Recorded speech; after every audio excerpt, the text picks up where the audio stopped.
ननद का कमरा। मोनिका के पिता बचपन में ही उन्हें छोड़कर चले गए थे।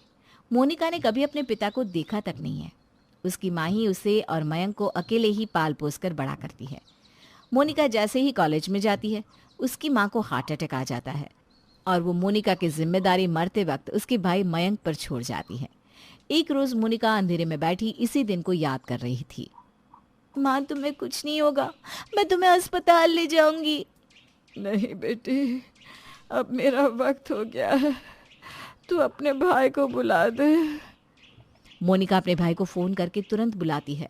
मोनिका का हाथ मयंक के हाथों में देते हुए मोनिका की माँ कहती है, आज से मोनिका तेरी जिम्मेदारी है, मेरी तरह ही तो उसका ख्याल रखना। इतना कहकर मोनिका की माँ ये दुनिया छोड़ देती है। मोनिका की आंखें भर आती है। माँ, तुम मुझे अकेला छोड़कर क्यों चली गई माँ?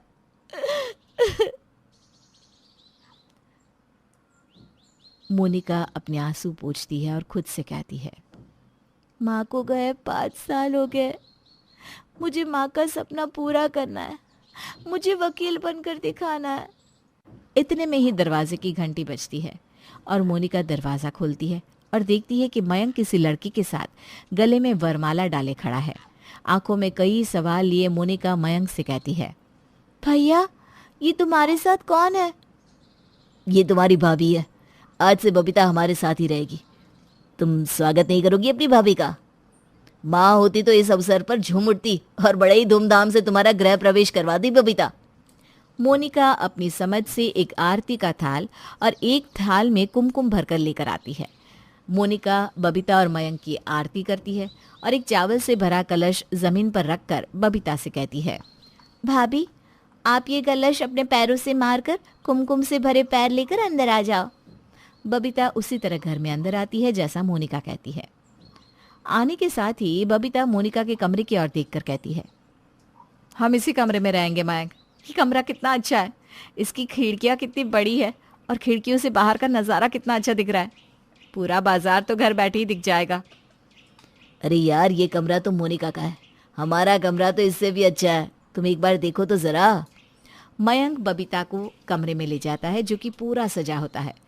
कमरा देखकर बबीता कहती है, ये तो बहुत सुंदर सजा हुआ है, थैंक यू सोना। मोनिका का कमरा तो इसके सामने कुछ भी नहीं है। पर बबीता के मन में तो मोनिका का कमरा घर कर जाता है। वो मन ही मन सोचती है, ननद जी, ये कमरा तो मैं अपना बना कर रहूंगी। बस कुछ दिन और ये मेरा होगा। मयंक और बबीता अपनी नई जिंदगी की शुरुआत करते हैं। इधर मोनिका सोचती है, अब सब कुछ धीरे धीरे ठीक होने लगेगा, भाभी सब कुछ संभाल लेंगी और अब मैं आराम से पूरे मन से पढ़ पाऊंगी। अगले दिन बबीता एक अच्छी बहू की तरह उठकर नाश्ता बनाती है और मोनिका से कहती है, ननद जी, जरा खाकर बताना खाना कैसा बना है। मोनिका खाना खाती है और अपनी उंगलियां चाटते हुए कहती है, बहुत टेस्टी बना है भाभी। आज पहली बार माँ के जाने के बाद मैं किसी के हाथ का खाना खा रही हूँ। शाम को ना मेरे कुछ दोस्त आने वाले हैं डिनर पर, तो ननद जी, क्या मैं आपके कमरे में उन्हें बिठा सकती हूँ प्लीज़? मोनिका हिचकिचाते हुए कहती है, वो भाभी, मुझे ना पढ़ना होता है, वैसे भी मेरा कमरा छोटा है और मेरी किताबें यहाँ वहाँ पड़ी रहती हैं। नाना जी, कौन सा मुझे 8-10 घंटों के लिए चाहिए, मुझे तो बस 2 घंटे का काम है। कौन सा हम बच्चे हैं जो आपकी किताबें फाड़ देंगे हैं? कुछ देर पढ़ाई नहीं करोगी तो आसमान तो नहीं टूट पड़ेगा ना। मोनिका कुछ कहती है उससे पहले ही मयंक कहता है, हाँ हाँ, इस्तेमाल कर लो, मोनिका इसमें क्या मना करेगी। ठीक है फिर, मुझे ना ये खिड़कियाँ सच में बहुत पसंद है। मोनिका का मुंह छोटा हो जाता है और वो अपने कमरे में चली जाती है। मेरे कमरे में भी कब्जा जमाना चाहते हैं ये दोनों, लेकिन मैं अपना कमरा नहीं छोड़ूंगी। मोनिका की आंखें नम हो जाती है और वो पढ़ाई करने लगती है। इधर बबीता अपने दोस्तों के लिए खाना बनाने लगती है और शाम होते ही तैयार हो जाती है और मोनिका के कमरे में जाकर बैठ जाती है। वाह, मज़ा अलग ही आएगा इस कमरे में पार्टी करने का। थोड़ी ही देर में बबीता की सारी सहेलियां आ जाती हैं और मोनिका के कमरे में बैठ जाती है। बबीता, तेरा कमरा तो किसी रेस्टोरेंट से कम नहीं लग रहा है। हमें तो पार्टी करने की एक जगह मिल गई। दोस्तों अब रोज यही होगी पार्टियां। हाँ हाँ, क्यों नहीं।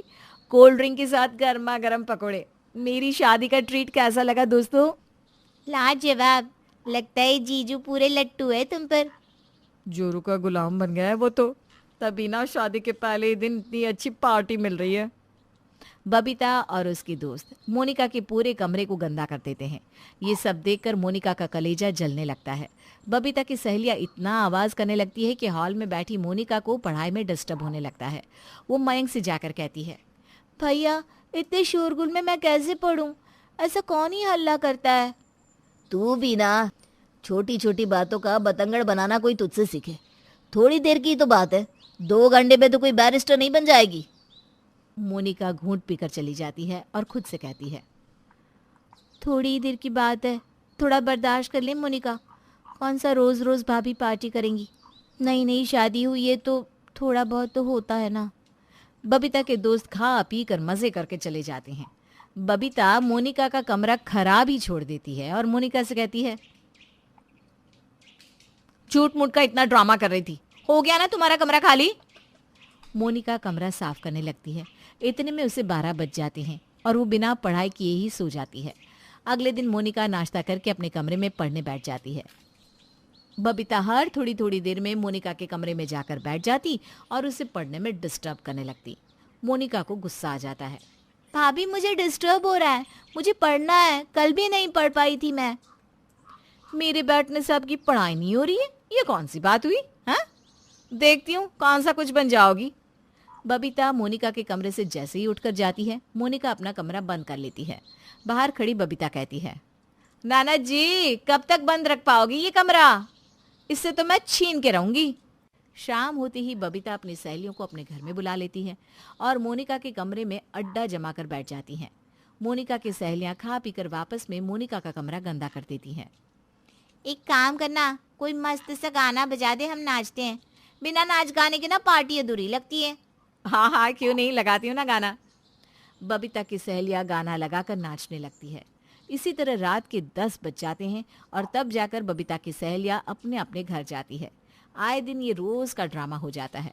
बबीता अपनी सहेलियों को बुलाकर बिठा लेती। एक दिन मोनिका का पारा चढ़ जाता है और वो बबीता की सहेलियों के सामने ही तमाशा कर देती है। मोनिका अपने कमरे में जाकर पानी की बोतल फेंकते हुए कहती है, भाभी ये कमरा मेरा है, आप अपनी अड्डाबाजी अपने कमरे में जाकर करो या कहीं और, लेकिन अब आपकी ये सहेलियां मुझे मेरे कमरे में नजर नहीं आनी चाहिए। निकल जाओ मेरे कमरे से। एक बच्चा भी इस तरह कमरे को गंदा नहीं करता जितना कि आपकी ये सहेलियां, जो कि खुद को बड़े घरों की बताती हैं, कर देती हैं। बबीता, हम यहाँ अपनी बेइज्जती करवाने नहीं आए, हम लोग जा रहे हैं, हमें किसी की सुनने की आदत नहीं है। बबीता की सहेलियां उठकर वहां से चली जाती हैं। बबीता का गुस्सा 7वें आसमान पर चढ़ जाता है और दोनों ननद भाभी में बहुत लड़ाई होती है। बबीता मयंक से कहती है, तुम्हारी इस लाडली बहन को मैं सबक सिखा कर रहूंगी। बड़ा ताव है ना इसे, इसकी गर्मी ना निकलवाई मैंने तो देखना। अरे गुस्सा मत हो डार्लिंग, मैं जाकर मोनिका से बात करता हूँ। तुम ना अब सब कुछ मुझ पर छोड़ दो, रहने दो। बबीता अगले दिन ही पूरे घर में रंग करवाती है और रंग वाले से कहती है, पूरे घर में रंग अच्छे से एक बराबर करना, बस उस कोने वाले कमरे को छोड़कर। क्यों, उस कमरे को क्यों नहीं करवा रहे? अरे करवा लीजिए, एक बार में सब हो जाएगा। वो स्टोर रूम है, उसे कौन रंग मरवाएगा? रंग वाला रंग करके चला जाता है। जितनी देर तक रंग होते रहता है उतनी देर तक मोनिका अपने कमरे में इस उम्मीद में बैठी रहती है कि शायद उसकी भाभी उसके कमरे में भी रंग करवा दे। लेकिन जब शाम को रंग वाले जाने लगते हैं तब मोनिका की उम्मीद टूट जाती है, वो रोने लगती है। थोड़ी देर बाद लेबर आकर घर का कबाड़ा मोनिका के कमरे में रख देते हैं। मोनिका उन लोगों को रोकती है लेकिन बबीता बीच में आ जाती है और दोनों ननद भाभी में जोरदार लड़ाई हो जाती है। अब मुझसे मेरा कमरा नहीं छीन पाएगी भाभी, चाहे आप कुछ भी कर लो। तुम मुझसे माफी मांग लोगी तो बात यहीं खत्म हो जाएगी, वरना ये घर तुम्हें छोड़कर जाना पड़ेगा। मैं कभी आपसे माफी नहीं मांगूंगी, कभी नहीं। बबीता मयंक को सब कुछ बताती है और मयंक मोनिका से कहता है, मोनिका अपनी भाभी से माफी मांगो। जब देखो बबीता से लड़ती रहती हो और उसका बड़ापन देखो, वो फिर भी तुम्हारे लिए खाना बनाती है। तुम इतना बदल जाओगे भैया माँ के जाने के बाद कि तुम्हें अपनी बहन की तकलीफ तक नजर नहीं आ रही। ये सब लेक्चर मुझे मत दो। बबीता मयंक को लेकर वहां से चली जाती है। तुम छोड़ दो ना, ये ऐसे घर से नहीं जाएगी। कल ही मैं अपने भाई को बुलवाती हूँ, वही अब इसे घर से जाने के लिए मजबूर कर देगा। अगले दिन सुबह पहले ही बबीता का भाई अमित उसके घर आता है और बबीता उसे सब कुछ बता देती है। तुम चिंता मत करो दीदी, मैं इस कांटे को जड़ से उखाड़ कर फेंक दूंगा। मैं अभी से ही अपने मिशन पर लग जाता हूँ। अमित मोनिका के कमरे में कचरा फेंक देता है और उसके कमरे के बाहर माइक लगाकर गाना गाने लगता है। माइक की आवाज से मोनिका निकलकर बाहर आती है और गुस्से में अमित से कहती है, पूरे घर में तुम्हें मेरा ही कमरा मिला है, चुपचाप चले जाओ यहाँ से। मेरी रानी, ऐसे कैसे चले जाऊं? अब तो मैं तुम्हें लेकर ही जाऊंगा, मेरी गुलाबो, मेरी गुलाब जामुन। अमित मोनिका को छेड़ने लगता है और उसे परेशान करने लगता है। मोनिका फिर भी टस से मस नहीं होती और अपना काम करती रहती है। इसी तरह एक हफ्ता बीत जाता है और अमित को मोनिका से प्यार हो जाता है। वो मोनिका से कहता है, मोनिका मुझे माफ़ कर दो, इतने दिनों में मुझे सब कुछ समझ में आ गया है। मेरी दीदी ऐसी है, मुझे पता ही नहीं था। इन दोनों को तो अब मैं सबक सिखाता हूँ। थैंक यू अमित, माँ के जाने के बाद एक तुम हो जो मुझे समझ रहे हो। मोनिका अमित के गले लगकर रोने लगती है। फिर थोड़ी देर बाद अमित अपनी बहन के कमरे में कचरा फेंक देता है।